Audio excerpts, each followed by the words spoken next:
Assalamualaikum warahmatullahi wabarakatuh. Selamat datang kembali di Kopi Dituang Channel. Kawan-kawan, sebelum lanjut ke videonya seperti biasa, ayo apa? Udah nggak usah saya jelaskan, pasti sudah pada hafal ya teman-teman ya. Oke, kali ini video saya akan membahas hal yang harus diperhatikan saat panen kacer. Nah, kira-kira apa saja yang harus diperhatikan ya saat kita itu panen kacer? Simak terus ya. Sebelumnya lihat dulu teman-teman, ini adalah anakan kacer saya. Ini berusia 5 hari.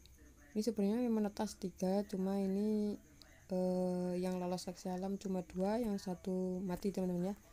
Tapi ya alhamdulillah lah, 5 hari itu matanya belum terbuka dan sayapnya juga baru ini ya, baru tumbuh bulu sedikit ya, tapi insya Allah sehat-sehat ini ya. Kemudian di dalam glodok sendiri sudah mulai ada bercak-bercak ya. Ini sudah sekitar berapa ya, 3 kali, kalau tidak salah 3 kali panen itu tidak saya bersihkan. Dan sekarang saya mau cek, kita bongkar. Nah, dan saya menemukan ini pada lapisan yang paling bawah.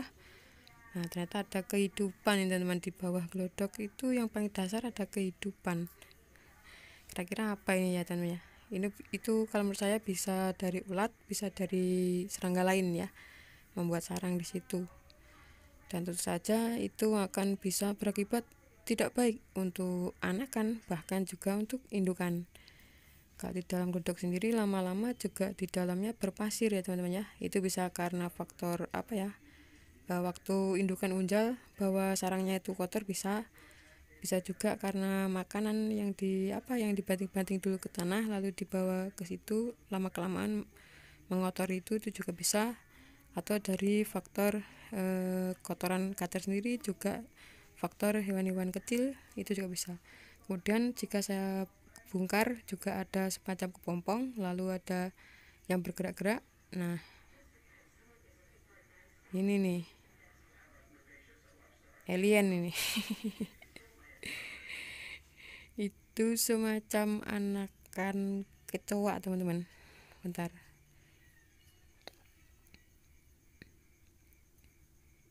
mana tadi ya? Nah, itu dia teman-teman, ketemu yang ini ya, gerak-gerak. Dan ini banyak sekali teman-teman, ada temannya ini. Nah, ini nih, tuh bawa teman dia. Nah, tentu saja itu bisa mengganggu kesehatan fisik anakan kacer kita, bahkan indukan teman-teman. Karena kacer itu kalau mau membuka mata, usianya mau membuka mata itu pasti berair. Kalau berair, tentu hewan ini bisa mengeroyok ya, menggigit matanya, bisa benjolan, bahkan kalau beracun bisa mengakibatkan parahnya itu kebutaan pada anakan kacer teman-teman. Nah, itu sangat berbahaya sekali. Apa itu, semacam kecoa atau ceremende ya teman-teman ya. Kalau saya itu seperti itu. Selain itu juga bisa saja jika di bawah itu ada ulat yang bisa menggigit, serta ada semut itu juga bisa, atau kutu juga bisa teman-teman ya. Makanya penting sekali kita itu menjaga kebersihan glodok. Jadi saran saya, kita itu kalau mau didaur ulang ini harus dicuci dulu lalu dikeringkan baru dipakai lagi. Tapi saya sarankan untuk membeli yang baru saja. Namun juga jangan lupa untuk dicuci terlebih dahulu sebelum dimasukkan ke kandang ya. Kemudian untuk glodoknya sendiri juga jangan lupa untuk dicuci teman-teman ya. Dicuci. Jadi kalau saran saya itu diganti yang baru juga. Jadi sekali kita panen itu kita ambil sama glodoknya ya. Karena anakannya ada di dalam glodok itu ya, kita ambil sama glodoknya lalu kita ganti yang baru kalau kita punya cadangan ya teman-teman ya. Tapi kalau tidak punya ya bisa dicuci dulu, dikeringkan dulu, baru kita pasang kembali.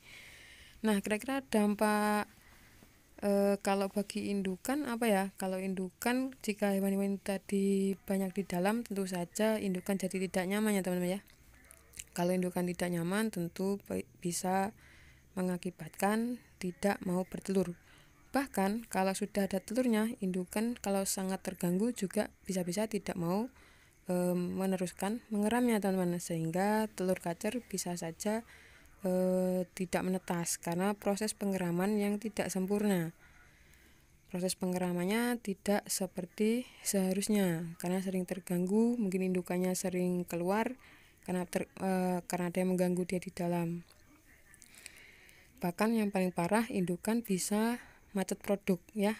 Kalau macet produk sendiri selain dari faktor trauma, kemudian faktor mabung, juga bisa dari faktor adanya gangguan di dalam gledok.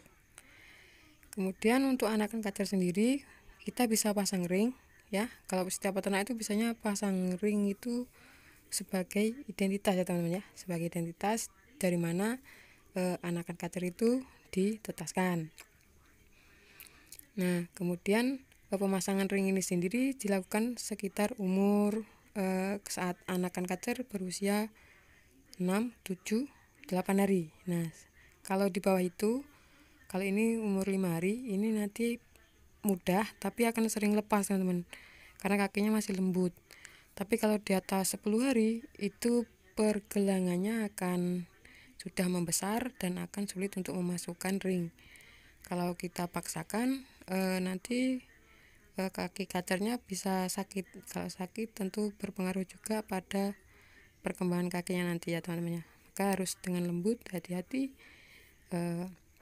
dan waktu atau timing yang pas untuk memasukkan ring atau pasang ring ya teman-teman ya. Karena ring itu adalah identitas daripada kacer itu sendiri, dari mana ia ditetaskan.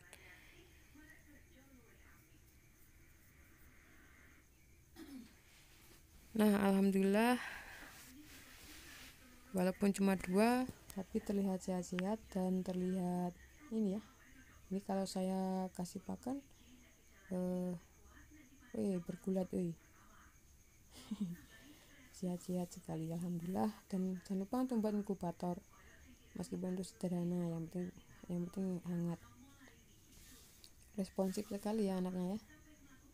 Oh ya teman-teman, jangan seperti saya ini ya, dikasih tisu, jangan, karena saya tadi tidak sempat untuk membuat ini sarang buatan yang lembut dan yang bulat, yang rapi, sehingga kalau saya masih serak-serakan gini, saya takutnya bisa menusuk itu bahan sarangnya, atau dan cemarannya itu bisa menusuk kulit, bisa melukai kulit anakan kacer. Makanya saya kasih tisu, tapi nanti saya akan ganti, karena kalau terus-terusan pakai tisu seperti ini, kaki kacer kurang belajar mencengkram, dan nantinya bisa mengakibatkan dia kakinya tidak tumbuh dengan baik.